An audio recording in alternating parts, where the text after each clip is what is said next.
Hello and welcome back to Let's Play Twilight Princess. In the last episode, we basically finished up Snowpeak and all that stuff, and now we're here in Snowpeak Ruins. We followed that Yeti Bastard into his little mansion place that actually turns out to be a dungeon, and yeah, we're gonna get him for fucking making us go through his house. Like, whose house is a dungeon? Like, honestly, that's pretty sad when your house is considered a dungeon. Why is there a tomb here? I don't get it. Are there any more? Where that came from? No? Good. That's another Poe. Only two more. And one of them is back there. But we can't get it yet without the dungeon item. That I will not spoil right now. So with nothing else really to do in this room, we are going to move on. So yes, this is Snowpeak Ruins. What is down here? That does not make me feel comfortable. I really don't feel comfortable knowing that this house is built upon the foundation of nothing. That does not make me comfortable. Now meet Yeti Bastard number 2, this bitch thing. Sorry, I have sickness, Come closer, You cute little human, husband told me you come. You want to look at mirror, My voice hurts really badly. My husband found it, but... My husband found it, but it pretty thing, But since I get mirror, I get sick, and then bad monsters appear. So many bad things happen since mirror. So we lock bedroom on 3rd floor, where it hangs. Wait, I tell you where key is. You got the map of the mansion. Press left or right to open the map screen. My throat will never be the same. Fever makes head blurry, but it probably here in the room marked by this symbol.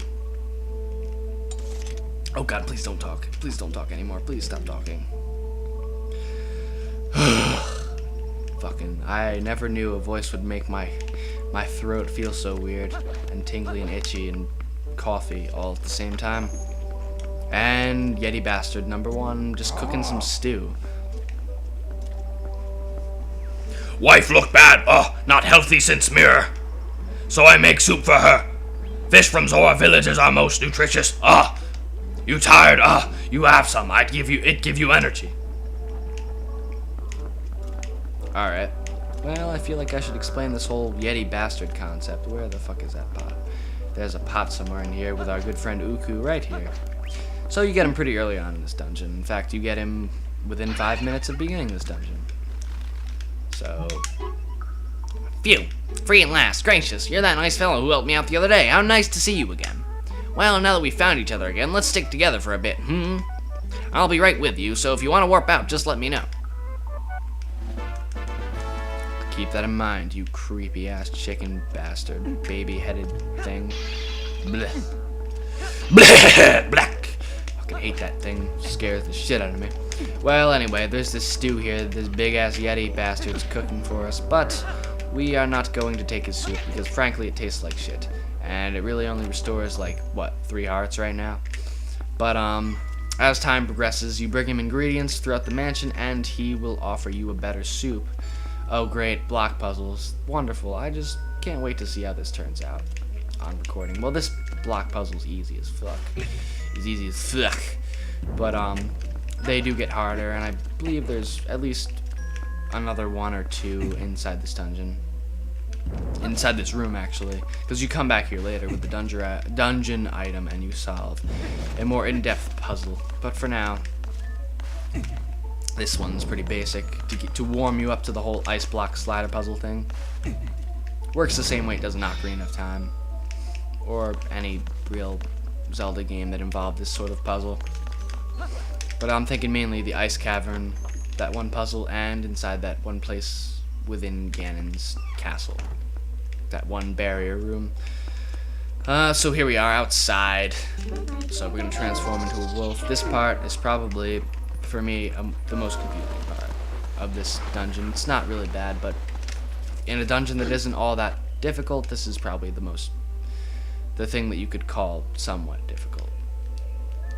Actually, it's not even hard. It's just a matter of remembering where to dig, because I always go off on these long explorations and I realize the key's like right in front of me. So yeah, that's a pain in the ass. And I always think that there's something hidden in that one room that I need to get that I'm just missing when I don't realize that it's actually, the thing I'm looking for is actually buried in snow. I don't think this is it. That'd be too easy. Or this could be a key, but it's just not the one I was talking about. Yeah, this can't be it. That's too easy. I'm not that stupid. So now we're gonna, yeah, just leave this room. Okay, that was a pretty in-depth puzzle right there. Okay, well, that's great. There is no need for a window and a door. That's just a little excessive. These things, bleh. They remind me, actually, I wonder, what if I do this? I haven't really ever tried that. Never, oh, that's what happens. I thought he bumped into me while I was charging up. No, you just get sent back when you do that. Makes sense, I guess.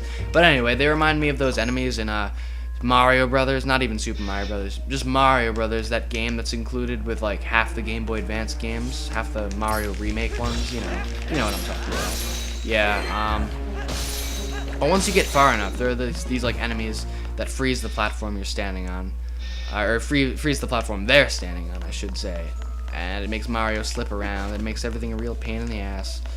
And it's just overall really annoying. So you gotta kill them before they freeze the platform. Yeah, that's what they remind me of, in short.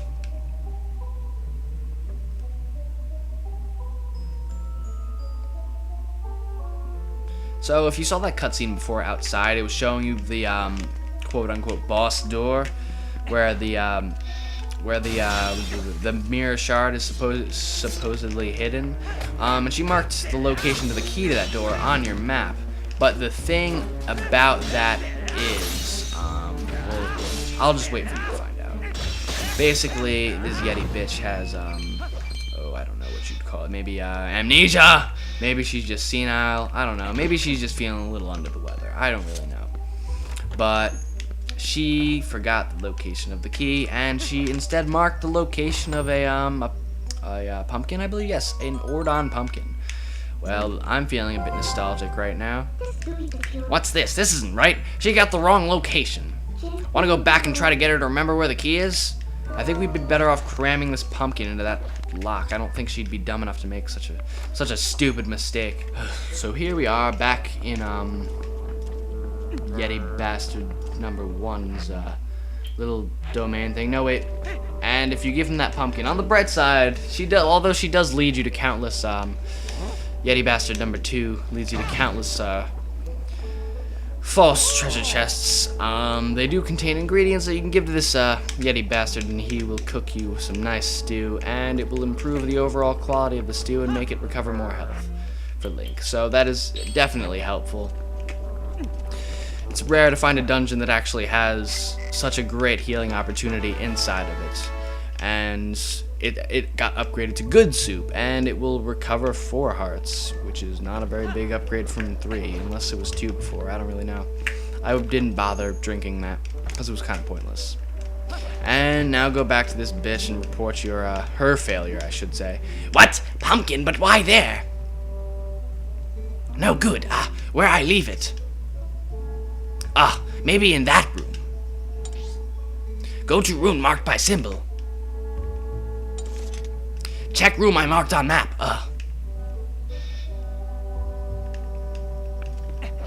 So basically, if you haven't picked up on it yet, this dungeon follows a very formulatic approach. Basically, what you do is you go. The Yeti bitch marks an area on your map for you to check out where she thinks the boss key is going to be. Then you got to go go to that area marked on your map. Then it'll turn out to be an ingredient, and then you go back, you give it to that cook Yeti dude, and he will upgrade your soup. And then you go and you tell the Yeti bitch that she gave you the wrong location, and then you'll have a new location, and you do that until she gives you the right location, which turns out to be the last location she suggests. Of course, I mean, what else did you honestly expect? And now we're going to introduce a new mechanic. If Link will stop sliding around, goddammit. This is a cannonball right here. Carry this cannonball through this maze. You can use it to smash these bastards if you want, but that's really not that important. carry it through. There'll be a cannon at the end. You might have noticed a cannon before, but we couldn't really use it because we didn't have any ammunition. But this cannon we do have ammunition for. Just drop the cannonball in, and then grab a bomb. We do have plenty of them. And then drop it right in the hole, or yeah, I think you're supposed to. You can press A or the button the bomb's going to, and it will obviously fire the cannonball. And this cannonball is capable of shattering ice, so let's pick up everything we possibly can here. We got some more bombs. That was just great. A 4-bomb profit. That's what I came here for. Nothing less than a 4-bomb profit.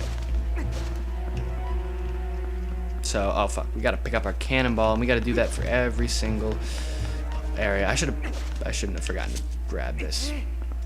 But yeah, we're gonna explore the other areas of this little maze here. And this is the part I was talking about before, where I get lost sometimes, because I know there's no key in here. I know now that... Fuck you! Fuck off, you fucking faggot. Piece of shit. Die. Okay, Link. I really don't like this whole slipping and sliding business. I really don't. I'm not a big fan of it. So you can stop that, that'd be lovely. And I think those might actually be instructions on how to use the cannon. Yes, so if you don't know how to use a cannon, if you can't figure it out, which is understandable if it's your first time playing, but it's not really that big of a thing to figure out, then you can just look at that thing on the wall.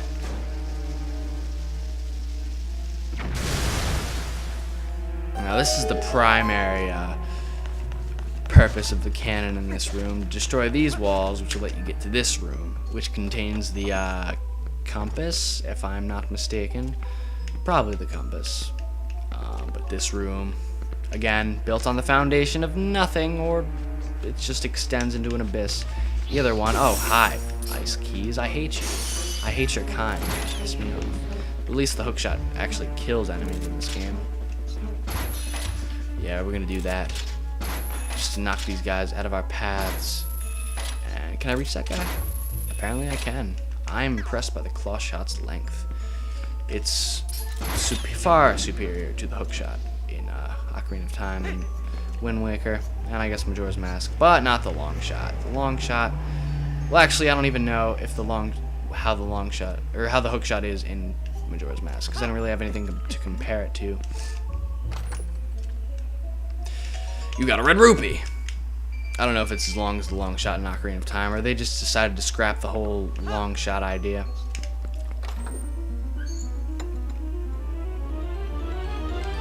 But either way, here's a compass. You gotta be careful though in this room. You gotta be careful when you're walking across. You don't want to slip into this abyss, because if you step on one of those slanted areas, you're gonna slide.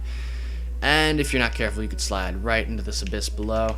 But once you've grabbed the compass, you can hookshot right on back. And did we get the map already? Yeah, I don't remember getting that, but I was talking. So, whatever. I have no memory of picking up that map. Maybe I'm the one who has amnesia here, not, I want to actually get her name this time. It's like Yetta or something, I don't know. I like Yeti Bitch better. Or, yeah, it could be Yeti Bastard and Yeti Bitch. But anyway, had to pause the game there for a bit. Oh dear, those giant-ass snowy monsters, these icy wolf bastards. I am just being attacked from all ends here. Yeah, but actually, I'm not going to mess up this time and search aimlessly through that one maze for a key, because I know in fact that the key is buried in the snow out here somewhere. Or I'm pretty sure, anyway. And I believe you actually have to get your compass to find out where it is, because I don't know if it's sticking out of the snow like it is so obviously in that one other room. Here. Oh, well, you can see the patch of snow out here if you just use your senses. You don't necessarily have to get the compass, but it does help. I mean, and if you're going for completion, of course, you'll want to get the compass anyway, regardless of what it helps you find. So yeah, that's the key that I always have trouble finding for some reason. I don't know why, but I do. And the locked door is actually right next to it. So, not too much of a journey necessary to the next locked door. Now we have a block, which is probably a shortcut to another area for later on, and there, which we can't get to yet either because of the whole, giant monster at the top of the ladder thing that will blow us down if we try to get up there. So we will be up there much later, in the dungeon, towards the end actually, I believe. And yeah, so just lay a cannonball on that one thing, and then you go and you come around, and then you hit the switch, you pull the switch, and the ball will roll back down to the other side. That's pretty clever, right? Right? Yeah, that's a little gimmick in this dungeon that you'll have to get used to, because you can't, for whatever reason, you can't just carry the cannonballs between rooms. You have to use that complicated contraption thing, which is kind of annoying, but hey, what are you gonna do? And so now we are going to blast the shit out of that ice monster thing. We can kill him easily with the weapon that we're probably gonna get in this episode. I don't think we're up to that much time. We can probably get it right now. Or I could just get to the mini-boss at least, and then end the episode. But either way, blast the shit out of that guy, and he will split apart into these bastards right here. And he can sneak right by them. And in this room, which is not at all that circular, because there are these two walls, or bars, or whatever, so it's more of a corridor. We are going to face off against a most unpleasant mini-boss, but he's not that bad. So anyway, we'll get the dungeon item and face off against a certain mini-boss next time in Twilight Princess. Let's play Twilight Princess. So I am Shady Productions, thank you very much for watching, and I'll see you next time.